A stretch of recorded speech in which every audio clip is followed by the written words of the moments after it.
verse 1 and verse 2, and there's millions or billions of years in there. Nobody thought of the gap theory till the 1800s, after it became popular to teach the earth was millions of years old. See, in 1795, a book was written that said the earth is millions of years old, and Christians, some of them believed it and said, wow, we've got to make the Bible say that. And so they scrambled with compromised positions. Gap theory, day-age theory, progressive creation. We cover more on that in a minute. But the gap theory was one of the ones came up with in 1814 to teach that maybe there's millions or billions of years between the first two verses. That's what I was taught when I went to Bible college. That's what the Schofield Reference Bible teaches too.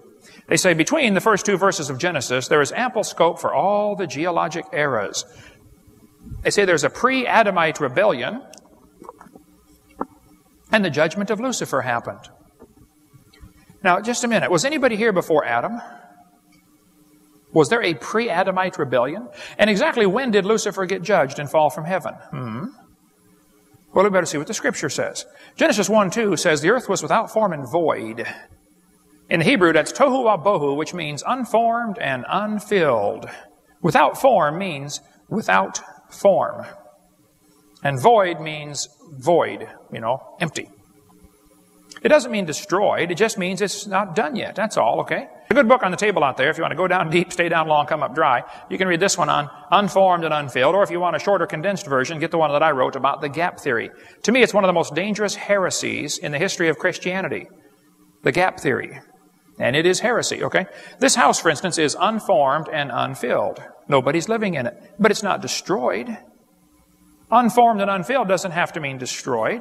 Now, there is a verse in Jeremiah that uses the same phrase, without form and void. In this case, the Jeremiah passage is talking about a city that has been destroyed. He looked at the mountains, they trembled, the hills moved lightly, there was no man, the birds fled. This can't be talking about the creation. The birds weren't made till day 5. This is not talking about the creation. This is talking about a city that's been judged. This passage has nothing to do with the creation. This house also is unformed and unfilled, okay? The Bible says in Exodus 20, in 6 days, the Lord made heaven and earth, the sea, and all that in them is. What do you suppose he meant by that? This is part of the 10 Commandments. He wrote this on a rock with his finger, okay? He don't stutter. It looks to me like he's trying to tell us he did it all in 6 days. Now, would that include Lucifer? Would that include the angels? That would include everything, wouldn't it? Everything in heaven and earth. The question is not, what does it say? The question is, do you believe what it says? So if somebody says Lucifer fell from heaven before the creation, they already have a conflict with this verse. Exodus 20:11 continues to say, and he rested on the 7th day. If there's a gap between verse 1 and verse 2, this is not the 7th day. Okay? But all through Scripture, it keeps referring to the 7th day.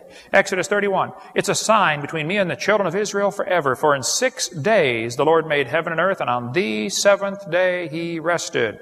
The 7th day. It mentions it over and over, the 7th day. Hebrews chapter 4, the 7th day. So, Romans 5 tells us, by one man sin came into the world, and death by sin. Death reigned from Adam to Moses. By man came death. The Bible's real clear. But if the gap theory is true, and it was a pre-Adamite civilization, and they died when Lucifer fell from heaven, you now have death before sin. A clear heresy. Not at all what the Bible teaches. The Bible says death is an enemy. People say, well, don't plants die? If Adam ate the apple, didn't it die? Oh, you better first check out and see if plants are alive. They have no blood, no breath. They wither, they fade. We cover all that on video number 7. Plants are not alive in the biblical classification of things, okay? The Bible says God told Adam to replenish the earth. And the gap theory folks always say, well, see right there, it says replenish. And the word replenish means fill again. Look it up in the dictionary. And sure enough, you look it up in a dictionary and it says replenish, fill again. Well, you better look up at the meaning of the word in 1611 when they translated this. The King James translators came across the word male, which means fill. And they chose the word replenish because back in 1611, the word replenish only meant fill. In 1650, an author named Bacon added a second definition to the word called fill again. It never meant fill again until 1650. You get some old dictionaries, like an 1828 dictionary, you can see for yourself. The primary meaning of the word replenish is fill. The secondary meaning is fill again, recover former fullness, added by Francis Bacon. Okay? Here's an 1891 dictionary. The first definition of the word is fill. The second definition is recover former fullness. In 1892, The dictionaries switch the definitions. First one in 1891 is fill. In 1892, the first one is fill again. And the secondary meaning becomes to fill. What happened here? Modern dictionaries changed it again. 1989 only shows fill again. They left out what used to be the primary definition of the word, fill. There's a 21st century dictionary, replenish, make full again. See, English words change meanings all the time. When I was a kid, the word cool meant not hot. And gay meant happy. Anybody remember those old-fashioned days? Yeah. How would you decipher this verse here? James chapter 2. You have respect to him that weareth the gay clothing. Would you agree that word has changed meanings in the last 30 years or so? And you probably shouldn't say that to somebody today. Wow, you have gay clothing on today. That would not be a good thing to say if you want to keep your teeth, right? Okay. Paul said, I would have come to you, but I was let hitherto. You know, the word let used to mean hindered.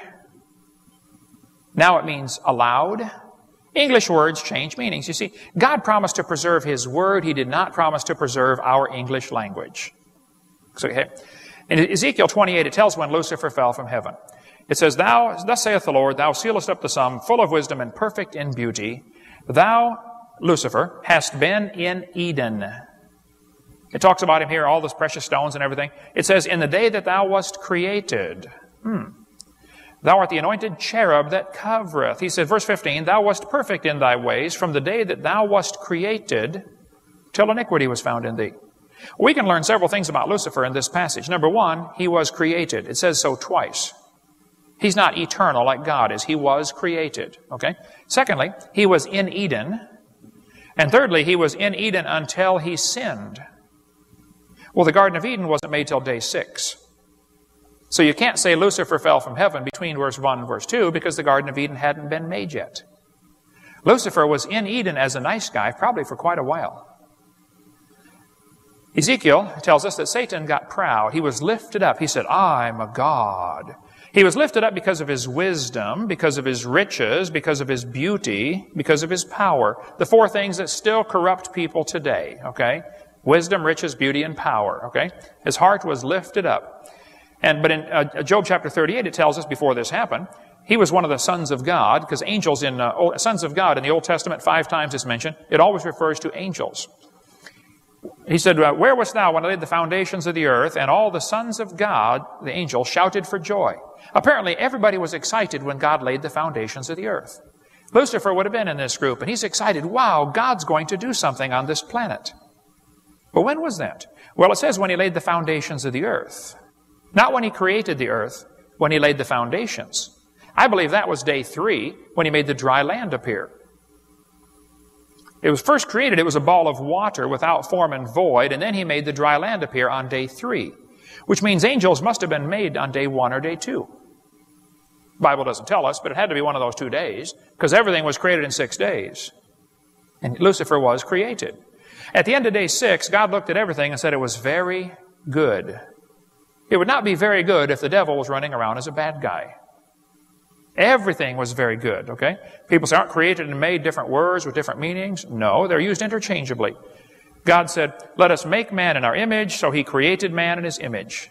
I've got in video 7 a whole list of all kinds of things throughout Scripture. The trees are made, the trees are created. The insects are made, the insects are created. The birds are made, the birds are created. I cover all kinds of verses on video 7 about that. The gap theory folks teach us that the first earth was destroyed and God had to remake the earth.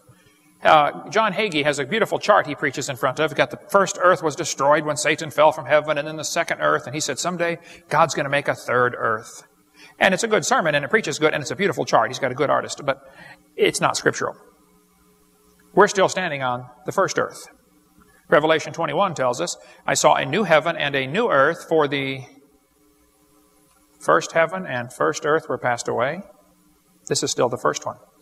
It got rearranged at the flood a little bit, but this is still the first earth. Hebrews tells us, he made the angels to be ministering spirits to those who are heirs of salvation. If you're a Christian, you got guardian angels. Mine get to retire early, about every 6 months. They say, Lord, can you give me somebody else? Have you seen him drive? Lord, I would like a different one, please. They're going to kill me down there. And here's some things to consider.